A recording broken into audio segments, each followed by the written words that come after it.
అంటే ఏ రకంగా కౌరవ సామ్రాజ్యం అంతా దుర్యోధనుడు శాసిస్తున్నాడో ధృతరాష్ట్రుడిని పక్కన పెట్టి ఆ రకంగా చంద్రబాబు నాయుడు గారిని పక్కన పెట్టి ఈరోజు ఈ దుర్యోధనుడు లోకేష్ గారి నాయకత్వంలో జరుగుతున్నటువంటి ఈ రెడ్ బుక్ పాలన చూస్తే ఆశ్చర్యం వేస్తూ ఉంది. నిన్న కదిరిలో జరిగినటువంటి సంఘటన, అజయ్ అనేటువంటి ఒక దళిత అబ్బాయి, అతను ఏ పార్టీలో ఏం సంబంధం లేదు, ఒక చిన్న ఘర్షణ జరిగింది, లేకుండా ఉంటే ఒక చిన్న తోపులాటలో వాళ్ళకు సమీప బంధువు అయినటువంటి ఒక అమ్మాయి కింద పడిపోతే దాన్ని నానా యాగి చేసి అది ఏదో వైఎస్ఆర్ కాంగ్రెస్ పార్టీ కార్యకర్తలంతా అరాచకం చేస్తున్నట్టు, వైఎస్ఆర్ కాంగ్రెస్ పార్టీ నాయకులు గర్భిణీ స్త్రీల మీద దౌర్జన్యం చేస్తున్నటువంటి చిత్రీకరించేటువంటి ప్రయత్నం ఈరోజు ఈ ప్రభుత్వం చేసేటువంటి విధానం చూస్తే వీళ్ళని ఏమన్నా కూడా అర్థం కావడం లేదు. లోకేష్ గారు ఒకసారి గమనించండి, ఒక అమ్మాయి ఏమి జరిగిందో, ఆమె ఏం కంప్లైంట్ ఇచ్చిందో అది వాస్తవం ఎంతో కూర్చొని మీరు తెలుసుకోవాలా. తెలుసుకోకుండా ఒక చిన్న సాకు దొరికింది, వైఎస్ఆర్ కాంగ్రెస్ పార్టీ వాళ్ళ మీద బురద జల్లాలనేటువంటి అతి ఉత్సాహంతో మీరు చేసేటువంటి పని ఈరోజు మీ మీదనే బూమరాంగ్ అయింది. వాస్తవంగా ఆ అమర్ అనేటువంటి వ్యక్తి జనసేనకు సంబంధించినటువంటి వ్యక్తి, జనసేన పవన్ కళ్యాణ్ అభిమాని అని చెప్పి స్థానికంగా అక్కడటువంటి ఆ ఎంపీటీసీ పరిధి గెలుచుకునేటువంటి ఎంపీటీసీ అభ్యర్థి అమర్ అనేటువంటి వ్యక్తి ఈరోజు ఆయన కన్ఫెషన్ ఇచ్చాడు. ఈ అజయ్ అనేటువంటి ఎవరో కాదు, ఇతను పూర్తి పవన్ కళ్యాణ్ యొక్క అభిమాని. అతని చేతి మీద పచ్చబొట్టు కూడా ఉంది, పవన్ కళ్యాణ్ యొక్క పచ్చబొట్టు కూడా ఉంది. అతను ఎంపీటీసీ ఎన్నికల్లో నేను పోటీ చేసేటప్పుడు నా గెలుపుకు చాలా సహకరించాడని చెప్పి ఆ అమర్ అనేటువంటి వ్యక్తి ఈరోజు కన్ఫెషన్ చేస్తున్నాడు. అసలు ఏమి చేయాలనుకున్న లోకేష్ గారు ఒకసారి మీరు చెప్పండి. మీకు ఎక్కడ అవకాశం దొరికితే, మీకు ఎక్కడ ఏ విషయం మీద చేయాలనుకున్నా కూడా తెలుగుదేశం పార్టీని అప్రతిష్ట పాలు చేయాలా, తెలుగుదేశం పార్టీ నాయకుల మీద బురద జల్లాలనేటువంటి కార్యక్రమం తప్పితే ఈరోజు ఈ కార్యక్రమం చేసి ఒక షెడ్యూల్ క్యాస్ట్ అబ్బాయిని దాడి చేసి కొట్టుకుంటూ పోలీస్ స్టేషన్కు తీసుకుని పోయి నానా చిత్రహింసలు పెట్టారే, మీ మీద ఎస్సీ ఎస్టీ అట్రాసిటీ కేసు ఎందుకు వర్తించదో మీరందరూ కూడా చెప్పాలా. ఒక కంప్లైంట్ వచ్చింది, ఆ కంప్లైంట్లో వాస్తవం ఎంత, దాంట్లో విచారించకుండానే ఆ ఊరంతా ఒక చిన్న తోపులాట, అంటే ఆ దెబ్బలు తగినటువంటి ఆ కింద పడిపోయినటువంటి ఆ యువతి, ఆ తర్వాత ఈ అబ్బాయి అజయ్ అనే అబ్బాయి సమీప బంధువులు, చాలా దగ్గరగా ఒకరికొకరు వాళ్ళిద్దరూ కావాల్సినటువంటి వ్యక్తులు. వాళ్ళకు ఉన్నటువంటి కుటుంబ తగాదాలో లేకుంటే వాళ్ళకు ఉన్నటువంటి వ్యక్తిగత కారణాల వల్ల ఏదో చిన్న ఘర్షణ జరిగితే దాన్ని తీసుకొని వైఎస్ఆర్ కాంగ్రెస్ పార్టీకి అంతా ఆపాదించి వైఎస్ఆర్ కాంగ్రెస్ పార్టీని అప్రతిష్టాలని చేయడం ఎంతవరకు న్యాయం అని చెప్పి ఈ సందర్భంగా ఈ ప్రభుత్వంలో ఉన్నటువంటి ప్రతి ఒక్కరిని కూడా అడుగుతున్నాను.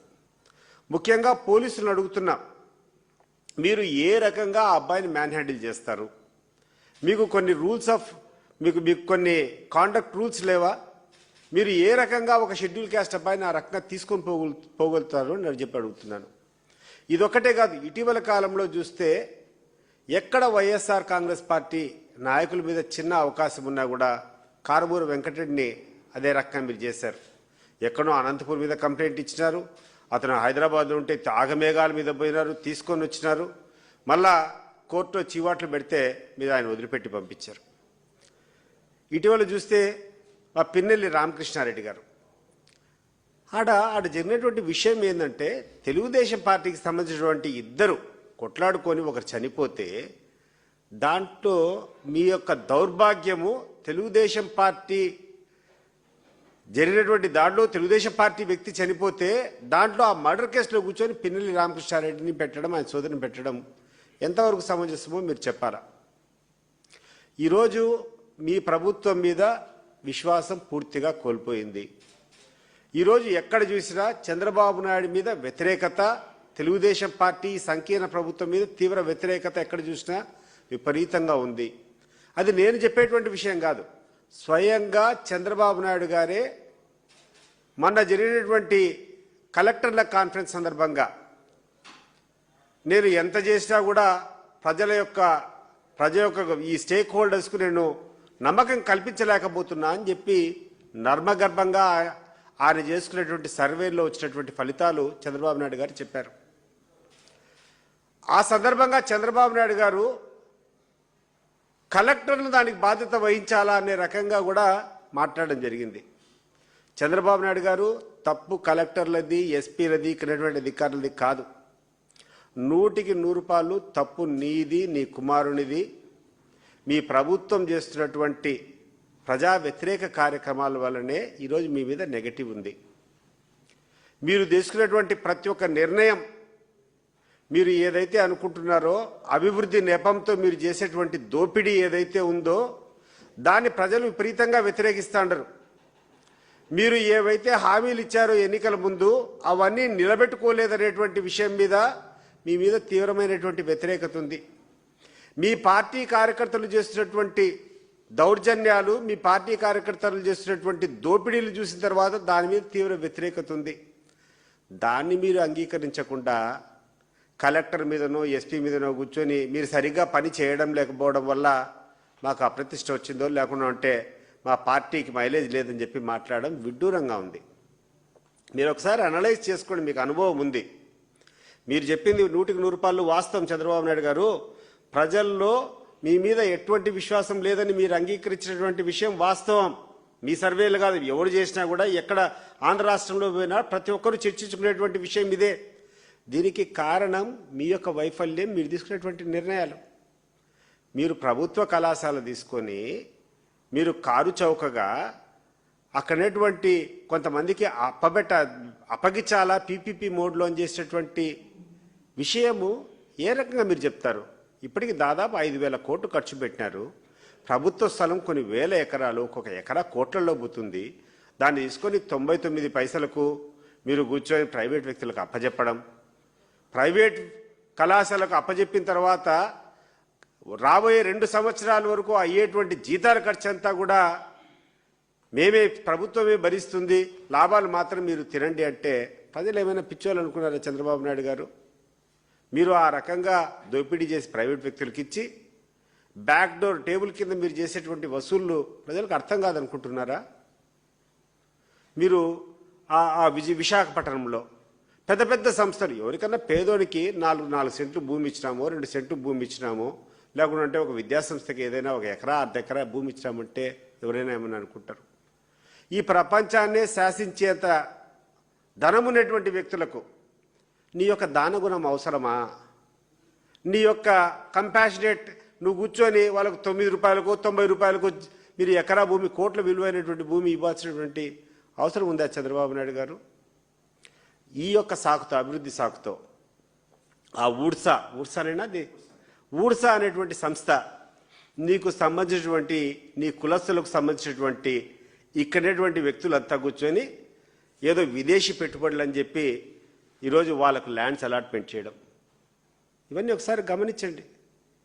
ఏ రకంగా మీరు నిర్ణయాలు తీసుకుంటారు, ఏ రకంగా మీరు ప్రభుత్వానికి సంబంధించినటువంటి ఆస్తులంతా ప్రైవేట్లకు లేకుంటే మీకు కావాల్సినటువంటి వ్యక్తులకు కారు చౌకగా అప్పగిస్తున్నారు. దీని మీద ఎందుకు ప్రజలు వ్యతిరేకించారో ఒకసారి ఆలోచన చేయండి. ఇది కాకుండా స్థానికంగా ఉన్నటువంటి మీ ఎమ్మెల్యేలు మీరు చేసేటువంటి అరాచకాలు మేము చెప్పాల్సినటువంటి అవసరంలా. నీ ఆంధ్రజ్యోతి పేపర్, నీ ఈనాడు పేపర్లో చూసుకుంటే పుంకాలుగా వాళ్ళు రాస్తాండ్రు మీ ఎమ్మెల్యేలు ఏ రకంగా చేస్తున్నారు, ఎంత దౌర్భాగ్యంగా వసూలకు దిగజారినారు. వైఎస్ఆర్ కాంగ్రెస్ పార్టీ అభియోగం కాదు ఇది. మీకు సంబంధించినటువంటి ఆంధ్రజ్యోతి, మీకు సంబంధించినటువంటి ఈనాడు పేపర్లో మీరు లోకల్ ఎడిషన్ చేస్తే మీ ఎమ్మెల్యేల ప్రవర్తన ఏ రకంగా ఉందో వాళ్ళే మాట్లాడుతున్నారు. మీ తరపున బాజా మోగినటువంటి పేపర్లోనే మీ ఎమ్మెల్యేల గురించి మాట్లాడుతున్నారు. కానీ మీరు వాళ్ళ మీద చర్యలు తీసుకోలే. ఎందుకు మీరు వాళ్ళ చర్యలు తీసుకోలేదంటే, మీరు వాళ్ళ మీద చర్యలు తీసుకుంటే మీరు చేసేటువంటి పనులన్నింటినీ కూడా వాళ్ళు ఎండగడతారు, వాళ్ళు ప్రశ్నిస్తారు. వాళ్ళ ప్రశ్నకు మీ దగ్గర సమాధానం లేదు కాబట్టి నువ్వు పై లెవెల్లో నువ్వు దోచుకుంటున్నావు, కింద లెవెల్లో కూర్చొని వాళ్ళు దోచుకుంటారు. అసలు లిక్కర్ స్కామ్ మీ పార్టీకి సంబంధించినటువంటి మీ తెలుగుదేశం అభ్యర్థి జయచంద్రారెడ్డి అక్కడ తంబళ్ళపల్లెలో రెడ్ హ్యాండెడ్గా దొరికితే ఈ రోజు వరకు అతన్ని అరెస్ట్ చేయకపోగా అతని కేసులో కూడా పెట్టలే. మీకు ధైర్యం ఉంటే ఒక ఓపెన్ కోర్టు పెట్టి తంబలపల్లి ఏరియాలో పోయి ఆ యొక్క లిక్కర్ మాఫియా ఎవరిది, ఆ యొక్క కర్మాగారం ఎవరైతే ఆ యొక్క స్పూరియస్ లిక్కర్ చేశారో అది ఎవరి ఆధ్వర్యంలో జరిగిందో తంబలపల్లికి పోయి అడిగితే, అన్నమయ్య జిల్లాలో పోయి అడిగితే ఎవరైనా చెప్తారు. ఆయన్ని వదిలిపెట్టి నువ్వు కూర్చొని మా జోగి రమేష్ గారిని అరెస్ట్ చేయడం అసలు ఎట్లా పోతోంది ఈ లోకము? నాకు అర్థం కావడంలే. ఇంత దరిద్రంగా మీ పరిపాలన ఉంటే ఇటీవల పవన్ కళ్యాణ్ గారు ఆయన కూర్చొని తాళ్ళు తీస్తా, నరాలు తీస్తా, రేఖలు లేకుండా నలుపుతా. ఏం సార్ పవన్ కళ్యాణ్ గారు, ఎవరిని నలుపుతారు? మీరు ఎందుకు చేస్తారు? అసలు నువ్వు ఇట్లా మాట్లాడడానికి కారణం ఏంది అని చెప్పి నేను అడుగుతాండా. నీ జోలికి మేము ఎవరం రాలేదే. వైఎస్ఆర్ కాంగ్రెస్ పార్టీ చాలా జాగ్రత్తగా నిన్ను ఒక్క మాట కూడా అనలే, నీ జోలికి కూడా రాలే. కానీ నేను పక్కన పెడితే నువ్వు తట్టుకోలేకుండావు. ఈరోజు కూర్చొని నీ ఇష్టానుసారము నీ ఇష్టం వచ్చినటువంటి బ్యాడ్ లాంగ్వేజ్తో నువ్వు కూర్చొని ఏదో పెద్ద రౌడీ మాదిరి తాట తీస్తా, తోలు తీస్తా. ఎవరిని సార్ నువ్వు తోలు తీయాల్సింది? నువ్వు చెప్పినటువంటి తప్పులన్నింటినీ, నువ్వు చెప్పినటువంటి వాగ్దానాలన్నింటినీ అమలు కాకుండా బాగా జగన్మోహన్ రెడ్డి గారు అధికారంలో ఉన్నటువంటి సమయంలో మీ కాపు వర్గానికి అంతా కూడా కాపు నేస్తామని చెప్పి డబ్బులు అందేటి ప్రతి సంవత్సరం. నువ్వు వస్తే ఇంకా గొప్పగా ఏదేదో చేస్తారనుకున్నారు. ఆ సామాజిక వర్గం అంతా నీతో సెయిల్ అయింది. ఈరోజు ఆ కాపు నేస్తం అనేది ₹1 ఎవరికి రాలే. ఆ రానటువంటి వాళ్ళకు తాట తీస్తావా, అమ్మలు తాట తీస్తావా? ఎన్నికల ముందు పెద్ద పెద్ద వాగ్దానాలు చేసావు, ఏంటేంటో చేపిస్తావు, రాష్ట్రానికంతా మేలు చేస్తావని చెప్పి. ఈ సందర్భంగా ఒక చిన్న విషయం చెప్పాలనుకున్నా.